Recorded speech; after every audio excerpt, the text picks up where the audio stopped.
nossa oração nesta noite é que a Tua Palavra venha trazer aquilo para o qual ela foi revelada a nós. Mostrar-nos o Teu caráter, a Tua glória, a Tua natureza, e ao mesmo tempo expor quem nós somos e como e quanto somos necessitados do Senhor. Fala conosco, Deus, oramos em nome de Jesus. Amém. Amados, a nossa caminhada que nós começamos em 16 de julho, hoje chega a nossa mensagem número 34. Nós temos relembrado este tema de todo o livro de Isaías, que eu creio que a cada mensagem faz mais sentido, a cada mensagem fica mais claro daquilo que o Senhor está fazendo e revelou através do seu profeta no Antigo Testamento. Vamos repetir esse tema junto, irmãos? O Senhor removerá a iniquidade, trazendo a promessa por meio do reino e da pessoa do Messias. Hoje, irmãos, na verdade, nós vamos continuar a mensagem da semana passada.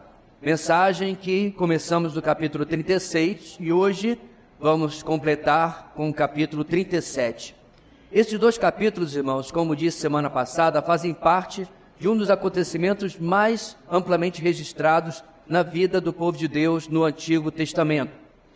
Como inclusive nós orientamos os irmãos que pudessem ler esses textos paralelos durante a semana. A narrativa do ponto de vista dos reis, nós encontramos em 2 Reis, capítulo 18 e 19. Temos então ela registrada do ponto de vista da perspectiva do profeta de Deus daqueles dias, Isaías, no texto da nossa mensagem de hoje e de semana passada. E finalmente vamos tê-la recontada 200 anos depois de Isaías, no tempo e na perspectiva daqueles que retornaram do cativeiro babilônico. Isso está em 2 Crônicas 29a-32. Em cada um desses textos, irmãos, nós teríamos mensagens ligeiramente diferentes, porém que completariam umas às outras. Quanto ao nosso texto, a mensagem dele está sintetizada na nossa grande ideia, que vimos na semana passada, vamos repeti-la hoje a uma só voz. Vamos lá? Apesar das consequências à nossa incredulidade, o Senhor intervém por causa dos seus propósitos para nós. Vamos ler, irmãos, o capítulo 36, porque alguns talvez não estiveram aqui, e nós vamos fazer uma rápida recapitulação depois de ler esse texto. Isaías, capítulo 36, conto com a ajuda dos irmãos para lermos os seus 22 versículos. Diz assim a palavra do Senhor. No 14º ano do reinado de Ezequias, Senaqueribe, rei da Assíria, atacou todas as cidades fortificadas de Judá e se apossou delas. Então, de Laques, o rei da Assíria enviou seu comandante com um grande exército a Jerusalém, ao rei Ezequias. Quando o comandante parou no aqueduto do açude superior, na estrada que leva ao campo do lavandeiro, o administrador do palácio, Eliaquim, filho de Uquias, o secretário Sebna e o arquivista real Joá, filho de Asaf, foram ao encontro dele. E o comandante de campo falou: digam a Ezequias, assim diz o grande rei, o rei da Síria, em que você está baseando essa sua confiança? Você diz que tem estratégia e força militar, mas não passam de palavras vãs. Em quem você confia para rebelar-se contra mim? Pois veja, agora você está confiando no Egito, aquela cana esmagada que fura a mão de quem nela se apoia. Assim é o faraó, o rei do Egito, para todos os que dele dependem. E se você me disser, no Senhor, o nosso Deus, confiamos, não são dele os altos e os altares que Ezequias removeu, dizendo a Judá e a Jerusalém, vocês devem adorar aqui, diante deste altar. Faço agora um acordo com o meu senhor, o rei da Síria. Eu lhe darei 2.000 cavalos, se você puder pôr cavaleiros neles. Como então você poderá repelir um só dos menores oficiais do meu senhor, confiando que o Egito lhe dará carros e cavaleiros? Além disso, você pensa que vim atacar e destruir esta nação sem o Senhor? O próprio Senhor me mandou marchar contra esta nação e destruí-la. Então Eliaquim, Sebna e Joá disseram ao comandante: por favor, fala com os teus servos em aramaico, pois entendemos essa língua. Não fales em hebraico, pois assim o povo que está sobre os muros entenderá. O comandante, porém, respondeu: pensam que o meu senhor mandou-me dizer estas coisas só a vocês e ao seu senhor, e não aos homens que estão sentados no muro? Pois como vocês, eles terão que comer as próprias fezes e beber a própria urina. E o comandante se pôs em pé e falou alto em hebraico: ouçam as palavras do grande rei, do rei da Síria. Não deixem que Ezequias os engane, ele não poderá livrá-los. Não deixem Ezequias convencê-los a confiar no Senhor, quando diz: certamente o Senhor nos livrará. Esta cidade não será entregue nas mãos do rei da Síria. Não deem atenção a Ezequias. Assim diz o rei da Síria: venham fazer as pazes comigo. Então cada um de vocês comerá de sua própria videira e de sua própria figueira, e beberá água de sua própria cisterna, até que eu os leve a uma terra como a de vocês, terra de cereal e de vinho, terra de pão e de vinhas. Não deixem que Ezequias os engane quando diz que o Senhor os livrará. Alguma vez o Deus de qualquer nação livrou sua terra das mãos do rei da Síria? Onde estão os deuses de Amate e de Arpade? Onde estão os deuses de Sefarvaim? Eles livraram Samaria das minhas mãos? Quem dentre todos os deuses dessas nações conseguiu livrar a sua terra? Como então o Senhor poderá livrar Jerusalém das minhas mãos? Mas o povo ficou em silêncio e nada respondeu, porque o rei dera esta ordem: não lhe respondam.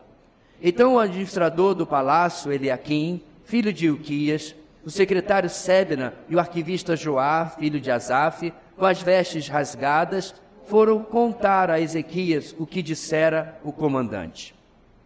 Vamos rapidamente, irmãos, lembrar as 3 lições que esse capítulo 36 nos trouxe semana passada. Em primeiro lugar, nossa incredulidade sempre terá consequências, versos 1 ao 3.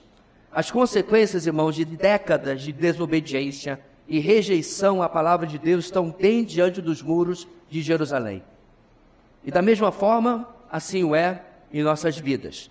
A desobediência é sempre confrontada por Deus. E finalmente, chega um acerto de contas. Quantas coisas, irmãos, temos lidado como uma consequência final, um resultado final daquilo que temos ignorado nos avisos e nos alertas do Senhor por meio do seu Espírito e principalmente por meio da sua palavra. Em segundo lugar, dos versos 4 ao 20, nossa incredulidade sempre ficará evidente naquilo que colhemos. O próximo passo é quando percebemos o DNA da nossa incredulidade nas situações que vivemos. A colheita da incredulidade, irmãos, é tão real quanto a colheita da fé. Se semearmos obediência e fé, é impossível que colhamos algo diferente de bênçãos, diferente da vontade de Deus, diferente da felicidade em Cristo. Mas, se semearmos desobediência e incredulidade, teremos muitas das coisas que mais tememos que possam nos trazer tristeza e descontentamento em nossas vidas. Em terceiro lugar, versículos 21 e 22, nossa incredulidade sempre nos levará à humilhação e ao lamento. Diante de tudo isso, o Senhor encerra o texto de hoje, o texto de semana passada, que acabamos de ler na verdade, nos dizendo: não é tarde demais para se prostrar diante de mim, se arrepender, lamentar. Não é tarde demais para buscar ajuda que antes você rejeitou. Que possamos, irmãos, ter saído na semana passada e ainda continuarmos resolutos e resolvidos, respondendo ao nosso Deus: Senhor, tenho tido a colheita da desobediência, mas hoje eu, diante da tua palavra, digo: chega, basta. Me arrependo e rasgo, não minhas vestes, mas o meu coração. Muda minha sorte e me ajuda em minha incredulidade. Mas, meus irmãos, graças a Deus, tem o capítulo 37. Peço a sua ajuda mais uma vez, ele é um pouco mais longo. Vamos ver na palavra aquilo que acabamos de ouvir sendo cantado. Isaías, capítulo 37, versículo 1, vamos, diz assim a palavra do Senhor. Quando o rei Ezequias soube disso, rasgou suas vestes, vestiu pano de saco e entrou no templo do Senhor. Depois enviou o administrador do palácio, Eliaquim, o secretário Sebna e os chefes dos sacerdotes, todos vestidos de pano de saco, ao profeta Isaías, filho de Amós, com esta mensagem: assim diz Ezequias, hoje é dia de angústia, de repreensão e de vergonha, como quando uma criança está a ponto de nascer e não há forças para dá-la à luz. Talvez o Senhor, o seu Deus, ouça as palavras do comandante de campo, a quem o seu senhor, o rei da Síria, enviou para zombar do Deus vivo, e que o Senhor, o seu Deus, o repreenda pelas palavras que ouviu. Portanto, ore pelo remanescente que ainda sobrevive. Quando os oficiais do rei Ezequias vieram a Isaías, este lhes respondeu: digam a seu senhor, assim diz o Senhor, não tenham medo das palavras que você ouviu, das blasfêmias que os servos do rei da Síria falaram contra mim. Porém nele um espírito, para que quando ouvir uma certa notícia, volte à sua própria terra, e ali farei com que seja morto à espada. Quando o comandante de campo soube que o rei da Síria havia partido de Laques, retirou-se e encontrou o rei lutando contra Líbina. Ora, Senaqueribe foi informado de que Tiraca, o rei da Etiópia, saíra para lutar contra ele. Quando soube disso, enviou mensageiros a Ezequias com esta mensagem: digam a Ezequias, rei de Judá, não deixe que o Deus no qual você confia o engane quando diz: Jerusalém não será entregue nas mãos do rei da Síria. Com certeza você ouviu o que os reis da Síria têm feito a todas as nações e como as destruíram por completo. E você acha que se livrará? Acaso os deuses das nações que foram destruídas pelos meus antepassados os livraram? Os deuses de Gozã, de Arã, de Rezefe e dos descendentes de Éden que estavam em Telassar?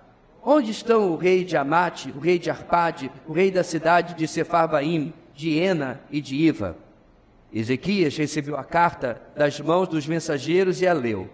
Então subiu ao templo do Senhor, abriu-a diante do Senhor e orou: Senhor dos exércitos, Deus de Israel, cujo trono está entre os querubins, só tu és Deus sobre todos os reinos da terra.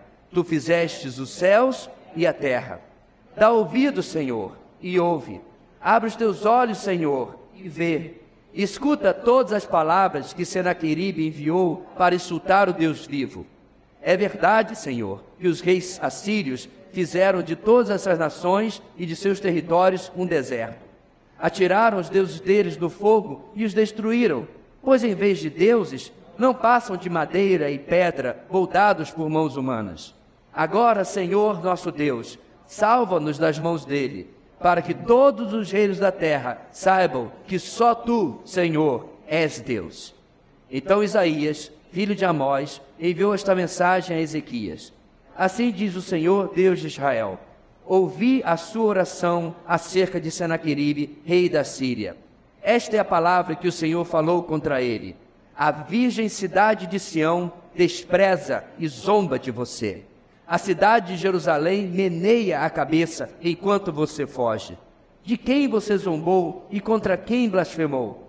Contra quem você ergueu a voz e contra quem levantou o seu olhar arrogante? Contra o Santo de Israel. Sim, você insultou o Senhor por meio dos seus mensageiros, dizendo: com carros sem conta subi aos mais elevados e inacessíveis cumes do Líbano.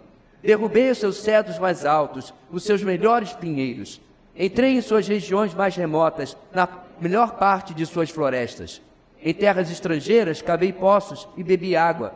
Com as solas dos meus pés sequei todos os riachos do Egito. Você não soube que há muito eu já o havia ordenado? Que desde os dias da antiguidade eu o havia planejado? Agora eu o executo e faço você transformar cidades fortificadas em montões de pedra. Os seus habitantes, já sem forças, desanimam-se envergonhados. São como pastagens, como brotos tenros e verdes, como capim no terraço, queimado antes de nascer. Eu, porém, sei onde você está, quando sai e quando retorna, e quando você se enfurece contra mim. Sim, contra mim você se enfurece. O seu atrevimento chegou aos meus ouvidos. Por isso, porei o meu anzol em seu nariz e o meu freio em sua boca, e o farei voltar pelo caminho por onde veio. A você, Ezequias, darei este sinal. Neste ano vocês comerão do que crescer por si, e no próximo do que daquilo brotar. Mas no terceiro ano semeiem e colham, plantem vinhas e comam o seu fruto. Mais uma vez, um remanescente da tribo de Judá lançará raízes na terra e se encherão de frutos os seus ramos. De Jerusalém sairão sobreviventes e o remanescente do monte Sião. O zelo do Senhor dos Exércitos realizará isso. Por isso, assim diz o Senhor acerca do rei da Síria: ele não entrará nesta cidade e não atirará aqui uma flecha sequer. Não virá diante dela com escudo, nem construirá rampas de cerco contra ela. Pelo caminho por onde veio, voltará. Não entrará nesta cidade, declara o Senhor. Eu defenderei esta cidade e a salvarei, por amor de mim e por amor de Davi, meu servo. Então o anjo do Senhor saiu e matou 185.000 homens no acampamento assírio. Quando o povo se levantou na manhã seguinte, só havia cadáveres. Assim, Senaqueribe, rei da Síria, fugiu do acampamento, voltou para Nínive e lá ficou. Certo dia, quando estava adorando no templo do seu deus Nisroque, seus filhos Adrameleque e Sarezer o feriram à espada e fugiram para a terra de Ararate. E seu filho Azar-Adom foi o seu sucessor. Amados, usando o contraste que tantas vezes ele já usou em sua profecia, Isaías irá nos premiar com a conclusão de anos de tensão que se acumulou à medida que a ameaça assíria crescia, tendo a inconstância do povo de Judá como pano de fundo. Principalmente, irmãos, o nosso texto vindica a pessoa do profeta de Deus. Ele estava certo o tempo todo, é claro. Agora nós vamos, irmãos, entrar no nosso texto e eu peço a você, enquanto vemos as 3 últimas lições da nossa mensagem que começamos semana passada, que anote, mantenha a sua Bíblia aberta e acompanhe a exposição no texto da Palavra de Deus. Em quarto lugar, irmãos, versículos 1 ao 8, a fé humilde gera a resposta divina confirmando suas promessas. A fé humilde gera a resposta divina confirmando suas promessas.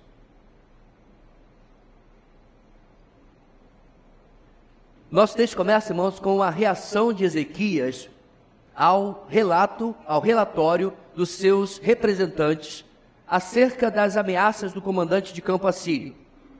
Ao ouvir imediatamente a atitude de Ezequias, dá o tom do capítulo 37. Se o tom do capítulo anterior foi negativo, agora temos um tom mais leve e mais positivo. A fé humilde começa a fazer a diferença para superar o medo e a incerteza que cercava Jerusalém. No verso 1, Ezequias repete o ato dos seus liderados ao rasgar as suas vestes e vai além. Ele se veste de pano de saco em lugar de suas vestes reais ou por cima de suas vestes reais. E em seguida, meus irmãos, ele sai do palácio e vai em direção ao templo. Nós não sabemos exatamente, irmãos, qual a distância percorrida. Se nós tomarmos aquela localidade que hoje é reconhecida como a Cidadela de Davi, onde inclusive há escavações acontecendo nesse exato momento, e nos dirigirmos, irmãos, ao lugar chamado Monte do Templo, nós podemos supor que Ezequias, o rei, andou vestido de pano de saco e de cinzas e de roupa rasgada por 500 metros em meio ao seu povo. O rei se tornou, portanto, meus irmãos, um testemunho vivo e ambulante ao seu povo de como ele deveria se comportar neste momento difícil do povo de Deus diante do Senhor. Após o templo, irmãos, que é o local símbolo da presença de Deus, Ezequias, no verso 2, envia seus representantes, agora ele aqui em Sebna, e os chefes dos sacerdotes, para o profeta Isaías. Eu acho, meus irmãos, isso é extremamente importante, porque Isaías não era o único homem de Deus naquele tempo.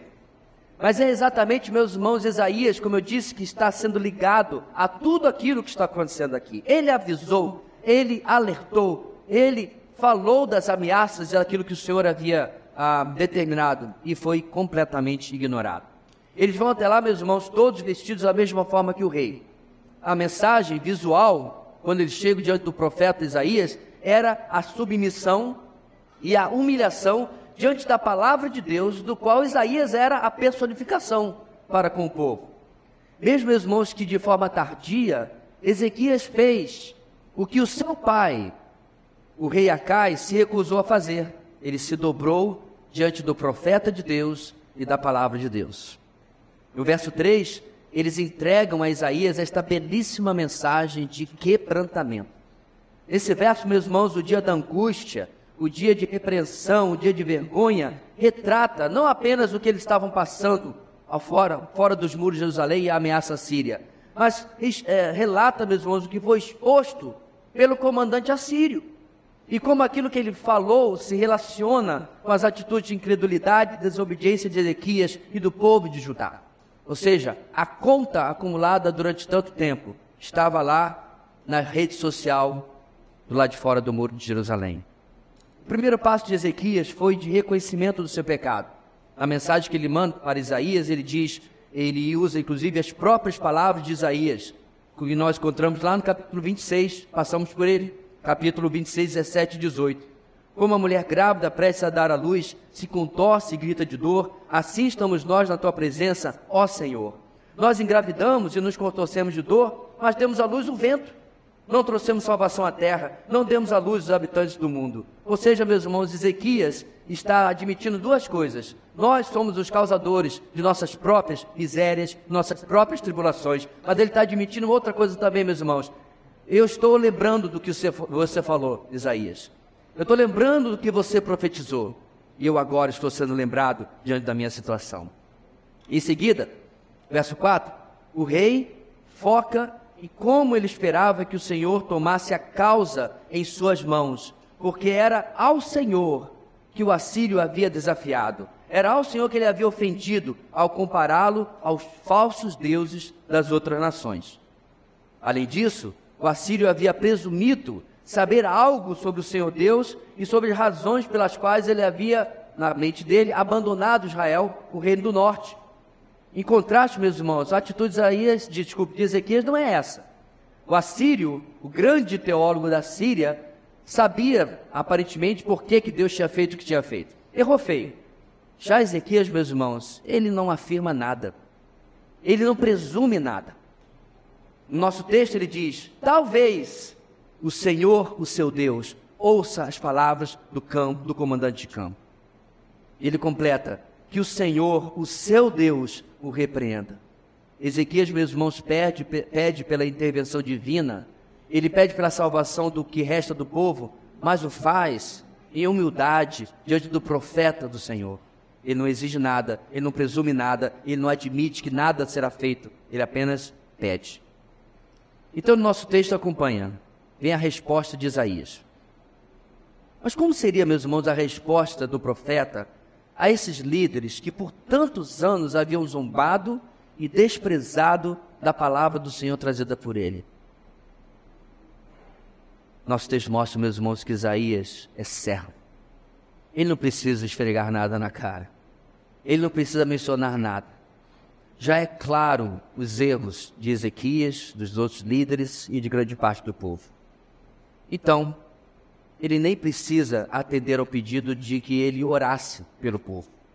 Deus já havia mandado direcionamento para o seu profeta. Ele começa, Isaías, dissipando o pior inimigo, irmãos, da fé. A incredulidade, irmãos, é uma consequência da falta de fé, mas o maior alimentador da incredulidade e da falta de fé é o medo. E Isaías começa dizendo, não tenha medo. Não tenha medo das palavras de um mero homem. Por outro lado, tenha temor, que antes ele não teve, das palavras de Deus. O Senhor segue afirmando que as palavras do assírio foram realmente de blasfêmia contra ele mesmo, contra Deus. E o Senhor, meus irmãos, não toma de maneira leve quando os homens blasfemam contra ele. Senaqueribe, o rei da Síria, iria ser levado de volta à sua terra, diz o texto, por um espírito colocado nele. Quanto a isso, irmãos, provavelmente nós estamos entendendo, e Isaías está se referindo a uma disposição interior que Deus colocaria nele, e não necessariamente em um espírito literal. E voltando à sua terra, encerra o verso 7, lá ele seria assassinado. Coisa que nós já lemos agora há pouco, está lá no último versículo deste capítulo. O verso 8, irmãos, encerrando esta parte, vem como um prenúncio de confirmação das palavras de Isaías. O comandante assírio, blasfemador, se retira, porque chega a ele a notícia de que seu senhor Senaqueribe havia deixado Laques, a cidade que ele havia elegido como quartel-general, para promover um cerco contra a cidade de Líbina. As circunstâncias, então, começam a se mexer, começam a mudar, para desenrolar aquilo que exatamente Isaías havia revelado da parte do Senhor. Ou seja, meus irmãos, depois de uma obediência parcial, Ezequias encontra o caminho da fé que se humilha diante do Senhor. Primeiro reconhecendo, irmãos, a sua pequenez. E junto a isso, em segundo lugar, a grandiosidade do Senhor. A resposta do Senhor é simplesmente o mesmo que ele vem falando através de todo o ministério de Isaías. Mas eles tanto decidiram ignorar. Porém, meus irmãos, apesar da resposta que Isaías traz, as coisas não estão ainda resolvidas. Apesar da promessa clara dada no nosso texto, versos 6 e 7, o Senhor ainda iria um pouco mais provar o rei Ezequias, provar ao povo, diante da tribulação, da provação que eles estão passando. E aí vem o nosso segundo ponto, ou quinto na nossa ordem, versos 9 a 20. A fé humilde gera dependência do Senhor diante da continuidade da provação. Porque apesar da resposta recebida através do profeta de Deus, o problema ainda não se dissipou. A crise ainda não acabou, porque Deus tem ainda mais a fazer e a tratar, tanto com o seu povo, quanto com os inimigos do seu povo. Na sua Bíblia, no verso 9, olho no texto, o enredo continua. Senaqueribe, em plena campanha militar, está atacando em duas frentes, Jerusalém e Líbina. E ele é informado, meus irmãos, que Tiraca, o rei, vinha contra ele. O nosso texto, interessantemente, identifica Tiraca como o rei da Etiópia. E aí, meus irmãos, eu fui pesquisar, porque em outros textos paralelos nós vemos que o Egito está envolvido aqui. Então, como é que é isso? De fato, meus irmãos, Tiraca um dia seria o rei da Etiópia, mas também seria o rei do Egito. Nós estamos aqui em 701, falamos semana passada, antes de Cristo. Nesse momento, este homem, Tiraca, o etíope, ele é o comandante dos exércitos do Egito / Etiópia. Por quê? Ele se tornaria, meus irmãos, o soberano apenas 11 anos depois, em 690. Há muitos anos antes, os antepassados de Tiraca haviam conquistado o Egito. Então eles eram uma das poucas dinastias negras que haviam dominado o Egito durante o período. E é por isso que há essa aparente contradição, mas não existe contradição. Eles eram etíopes, mas controlavam também o Egito. E por isso a afirmação da palavra de Deus. Mas olha que interessante, meus irmãos. Se você lembra das mensagens que nós já passamos, a Etiópia e o Egito não eram dois países que Isaías avisou: não confie neles. Eles vão ser destruídos. Sabia disso? Lembra disso? Pois bem, apesar do que nós sabemos que vai acontecer com Senaqueribe aqui, enquanto isso, ele vai conquistar a Etiópia e ele vai conquistar o Egito. Ou seja, os dois países que Isaías falou, não façam uma aliança com eles, são exatamente aqueles que irão cair diante dos assírios. Bem, diante dessa ameaça lá da África, muito mais perigosa, Senaqueribe resolve concentrar-se lá, naquela parte da guerra. Mas ele para, meus irmãos, para mandar um último recado para Ezequias. No verso 10, ele repete o que já havia dito, mas agora não mais falando ao povo, mas ele direciona diretamente ao rei Ezequias. Ele lhe assegura que não confiasse no Senhor. Afirma que o Senhor o está enganando. Eu fiquei pensando, meus irmãos, será que ele está acusando, ao dizer que alguém o estava enganando, que o profeta de Deus estava falando mentiras em nome de Deus? Ou será, meus irmãos, que ele pensa que, de fato, uma divindade que ele não acredita sequer que exista, havia falado com Ezequias? Estranho a fala dele ao dizer que o Senhor diretamente havia enganado o rei Ezequias, não? Bem, seja como for, Senaqueribe segue o mesmo roteiro da palavra do capítulo anterior que ele havia enviado pelo seu comandante de campo. Verso 11, ele afirma que Ezequias sabia das conquistas assírias. E começa no verso 12 a 13 a repetir como esses deuses, ele faz uma longa lista de localidades, foram impotentes em defender os seus povos. De novo, o teólogo da Assíria presume saber quem é o Deus dos judeus e que ele é apenas mais um na longa lista de tantos outros cujas nações ele derrotou. Senaqueribe, meus irmãos, continua mostrando a sua arrogância e continua desafiando o Senhor como havia feito desde o começo. Ezequias, diante do que ele ouve mais uma vez, poderia, meus irmãos, ter titubeado diante dessa carta que renova e repete as ameaças que ele já havia ouvido. Mas, meus irmãos, Ezequias agora é outra pessoa.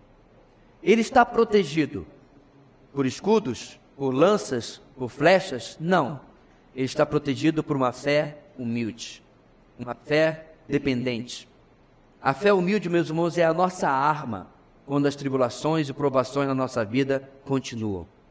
Quando as coisas não melhoram, mesmo depois de termos buscado o Senhor, e mesmo depois de termos ouvido as suas promessas, nós voltamos ao abrigo de confiar e humilhar na presença do nosso Deus. A fé humilde, irmãos, não questiona, não coloca Deus na parede. A fé humilde não bate no pulso dizendo, Senhor, e aí? A fé humilde, por outro lado, irmão, se entrega à soberania e à suficiência do Senhor e ao tempo do Senhor. Dessa forma, recebendo a carta de Senaqueribe, verso 14, Ezequias faz o quê? Ele vai novamente ao templo do Senhor. Esse lugar, meus irmãos, precisa ser entendido como o que ele realmente era, e como inclusive ele é ainda, para o relacionamento dos israelitas com o Senhor, o quão importante ele é.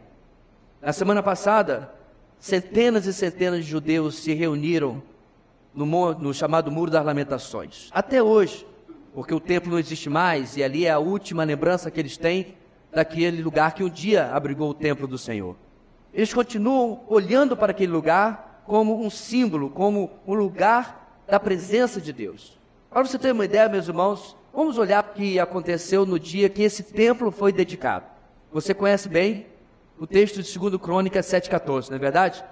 E muitos erroneamente aplicam esse texto ao Brasil. Não, o texto não está falando do Brasil. Em primeiro lugar, o texto está falando de Israel. Mas se você quiser aplicar a alguém, meus irmãos, tem que aplicar a quem? A nós, que somos o povo de Deus. E não a uma nação, que nem de perto é uma nação cristã. O que 2 Crônicas 7,14 diz, irmãos? Se o meu povo, que se chama pelo meu nome, se humilhar e orar, buscar a minha face e se afastar dos seus maus caminhos, dos céus eu o ouvirei, perdoarei o seu pecado e curarei a sua terra. Não é exatamente o que Ezequias precisa. Mas, meus irmãos, o texto continua, Deus continua falando, verso 15. De hoje em diante os meus olhos estarão abertos e os meus ouvidos atentos às orações feitas neste lugar. Escolhi e consagrei este templo para que o meu nome esteja nele para sempre. Meus olhos e meu coração nele sempre estarão. Vale salientar, meus irmãos, que eu de maneira nenhuma estou me referindo a este lugar aqui, este é só um prédio onde nós nos reunimos. Não existe mais templo na nova aliança. Nós somos o templo do Senhor. Amém? Estamos tranquilos? Nossa EBD está aí para nos sustentar e nos ensinar. Porém, para Ezequias, ele cria exatamente nas palavras que eu acabei de ler de 2 Crônicas, capítulo 7. Então, no templo, meus irmãos, ele literalmente pega e abre a carta diante do Senhor. E começa a orar. Esse gesto, meus irmãos, de abrir com a carta ali, é como se ele estivesse mostrando, expondo ao Senhor as evidências da sua angústia.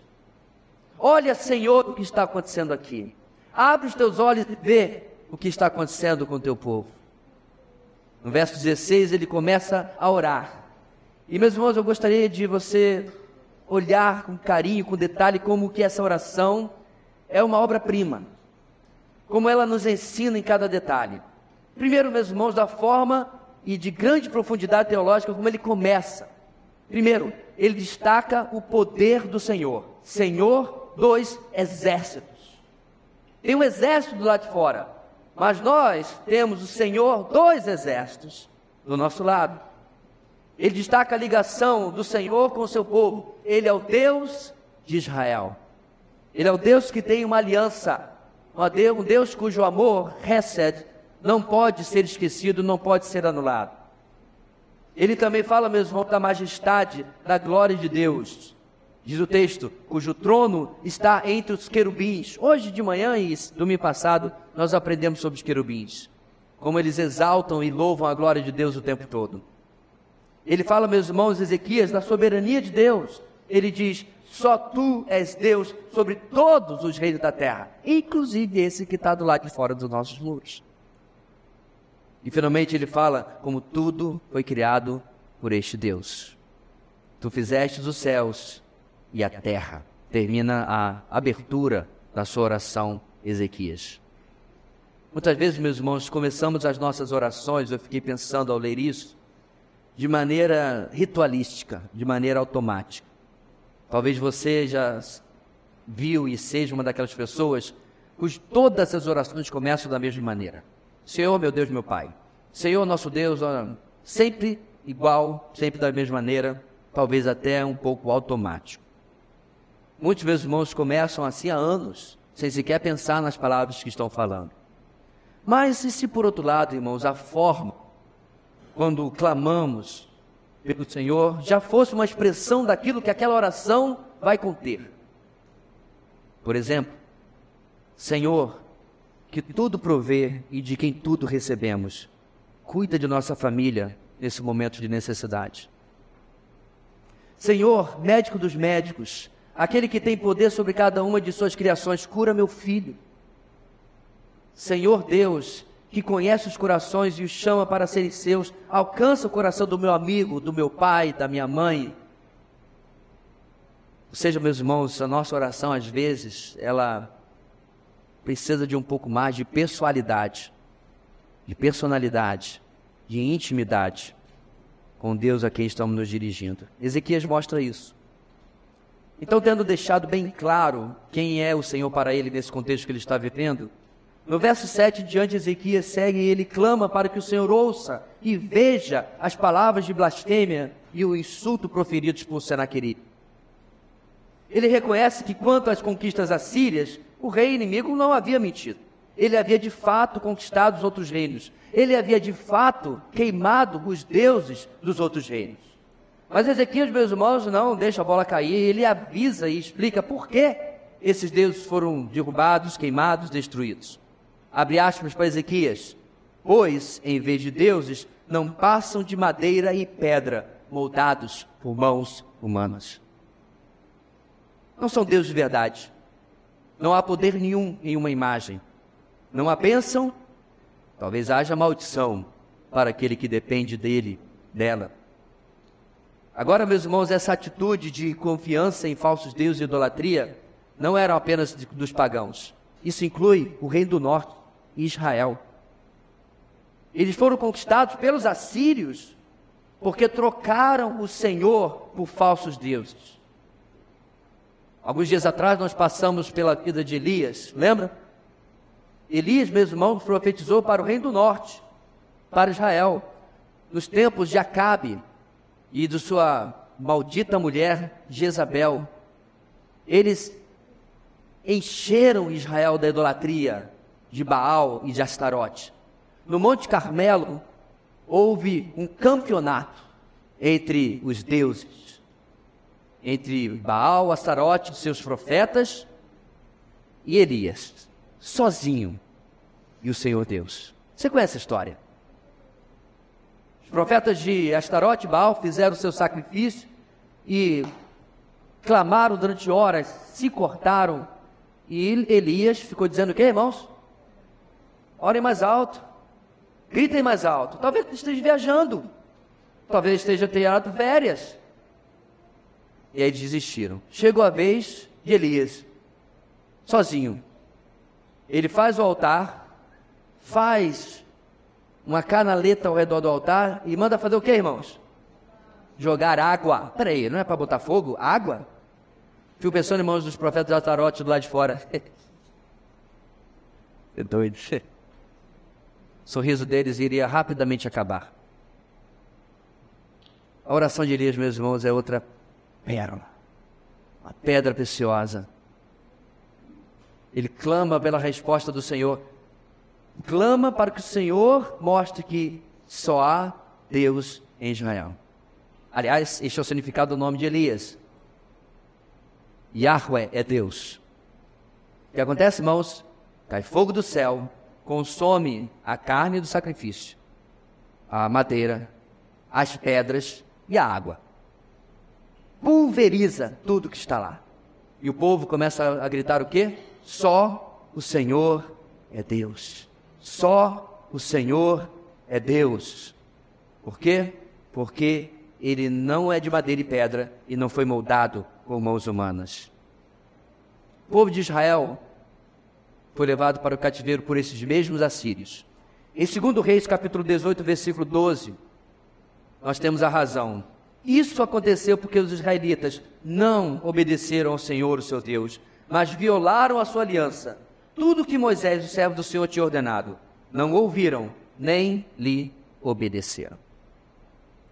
Mas no nosso texto, graças a Deus, a situação é outra. Ezequias segue em outra direção completamente diferente. Ele não confia em falsos deuses, ele não confia em pedra e madeira.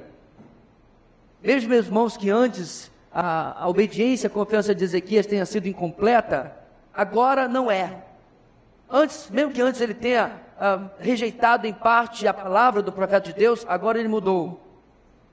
Agora, diz o texto, Senhor nosso Deus, salva-nos das mãos dele, para que todos os reinos da terra saibam que só tu, Senhor, és Deus. Termina a oração de Ezequias. Uma maravilha, uma pintura. Esse momento, meus irmãos, de prolongada angústia, nem sempre cessam diante da nossa mais sincera oração. Por mais poderosa, sincera, profunda, quebrantada que ela seja, a fórmula não é esta. A fórmula não é, o problema está acontecendo, entendi. Eu li Ezequias, e eu oro igualzinho. Choro, me quebranto, e acabo. E aí no momento seguinte, as nuvens se dissipam, o sol brilha, bem, para nós aqui em Boa Vista, talvez as nuvens deveriam ficar, né? Menos calor. Mas você entendeu? O vento sopra, não aquele quente, mas aquele vento gostoso. Tudo volta ao normal, os passarinhos estão cantando e etc.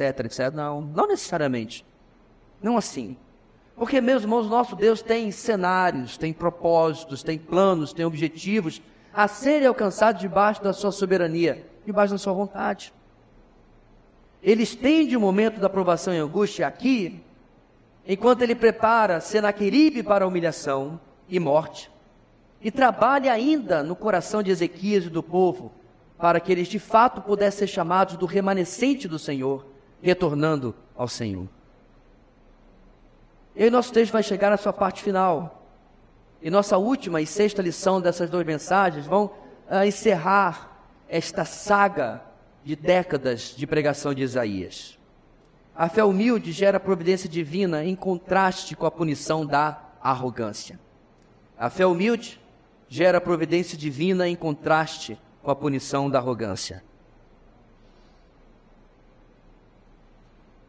Nós temos, meus irmãos, Deus poderia ter falado diretamente a Ezequias, afinal de contas ele fez isso com Salomão, mas o normal do Senhor era usar e falar através de seus profetas, e assim ele volta a falar com Isaías para que ele pudesse trazer a resposta à oração do rei.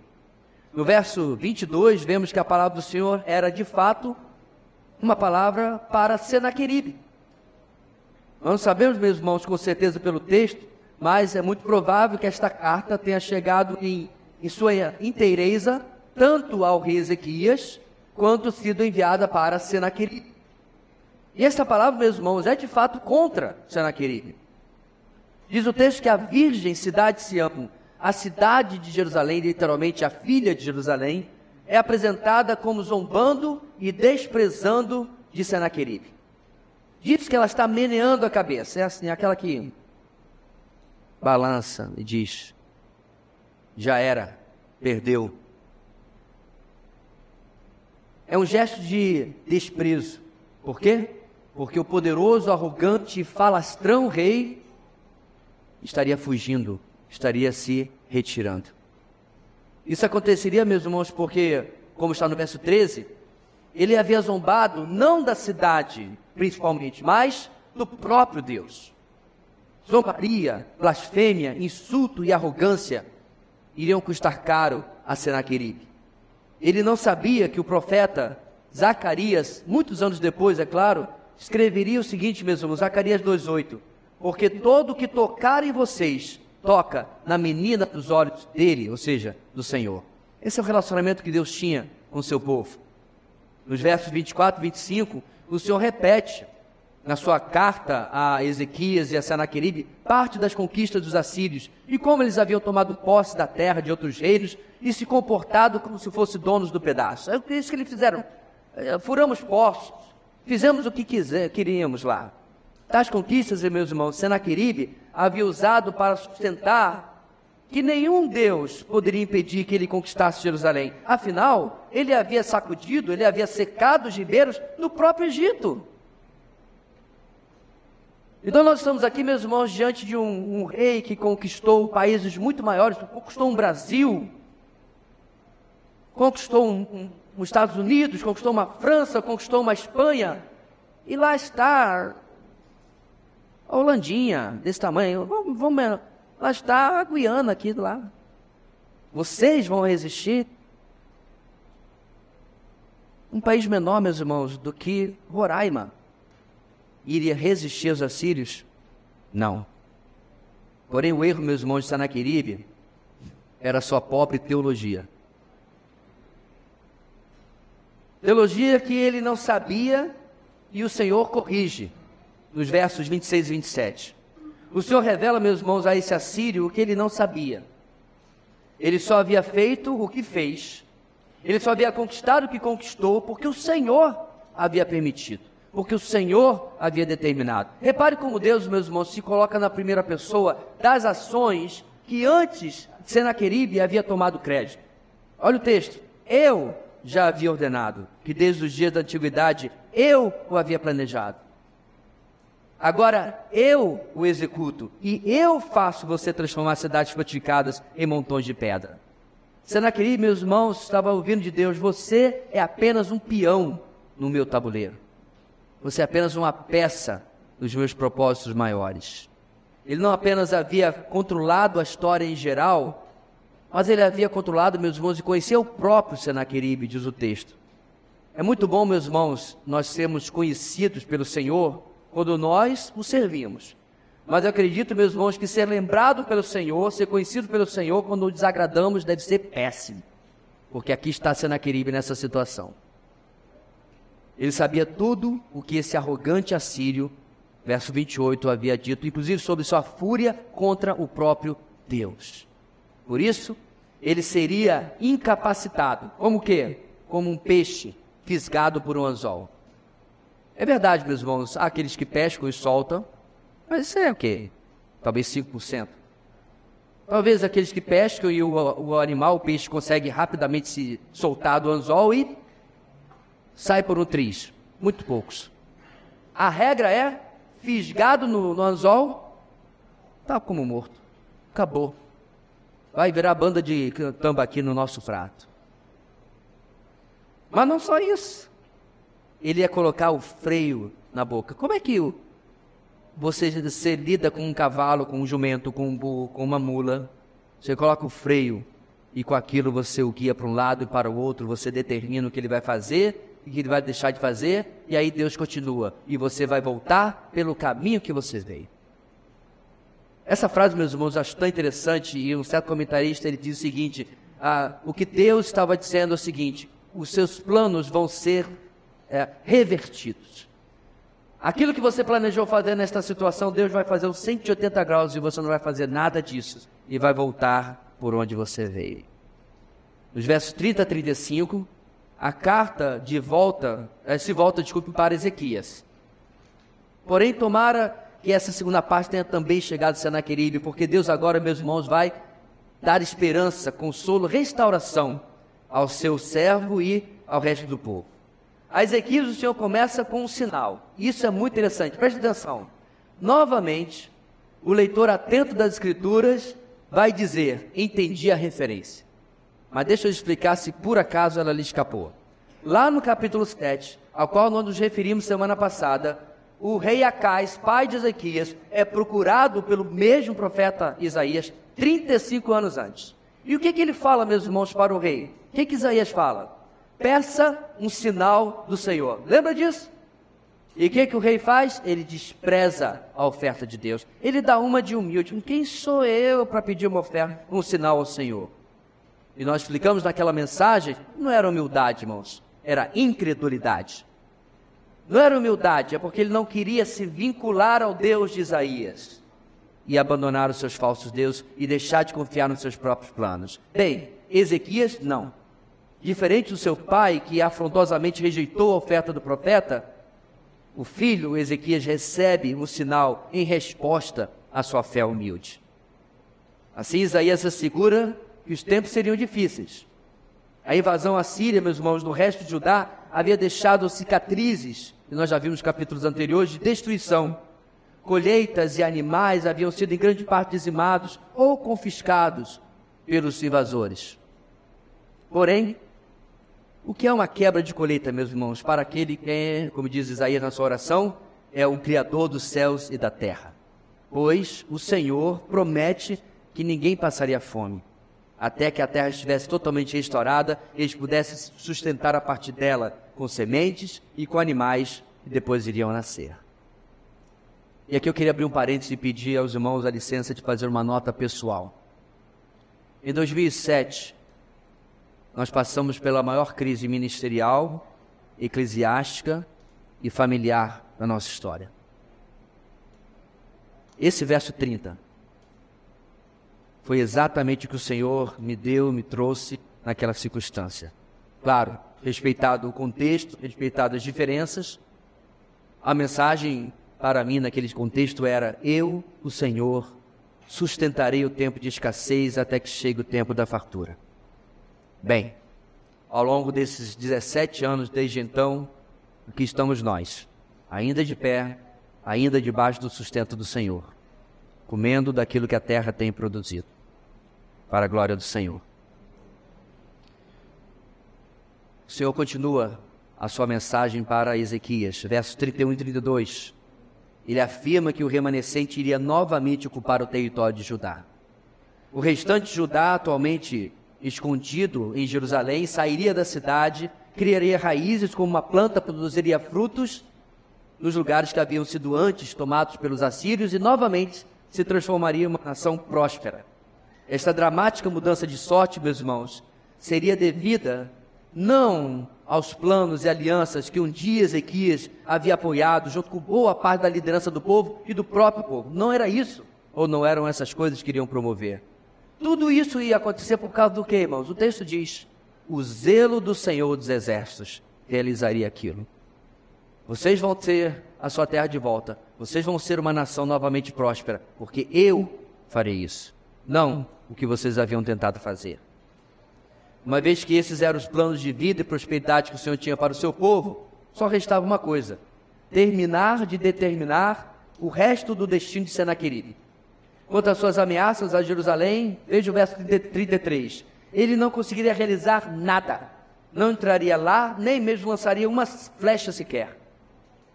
Ele não conseguiria nem, meus irmãos, ir até Jerusalém, nem construir rampas para fazer um cerco contra ela. Em resumo, nada seria feito, absolutamente nada.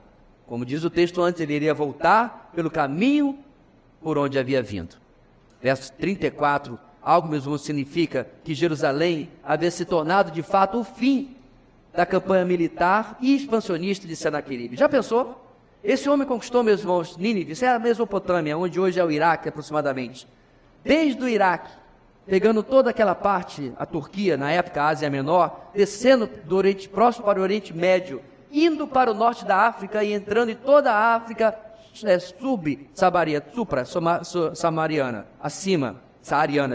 acima do Saara. Tudo dele, menos aquele pedacinho de terra. Aqui o Senhor diz: aqui você não vai entrar não. E de fato, ele não entrou. Nossa carta termina, meus irmãos, no verso 35. O Senhor fecha sua mensagem afirmando, primeiro, que defenderia a cidade. Ele não é de forma alguma como os deuses de Amate, de Arpade, de Sefarvaim e tantos outros mencionados por Senaqueribe como impotentes diante dele. O Senhor protege os seus, não apenas porque os ama, porque nos ama, mas porque ele amava Judá. Ele protege, meus irmãos, por amor a si mesmo, do seu nome, da sua reputação, porque ele havia prometido a Davi que a sua dinastia sempre estaria no controle e no poder em Jerusalém. E assim, meus irmãos, ele mostra a Senaqueribe o resumo da sua aula de teologia.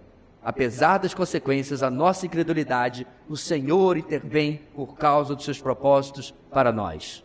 Aprendeu, Senaqueribe? Agora vamos ver o que vai acontecer com você. Nosso capítulo termina, irmãos, confirmando as palavras do Senhor.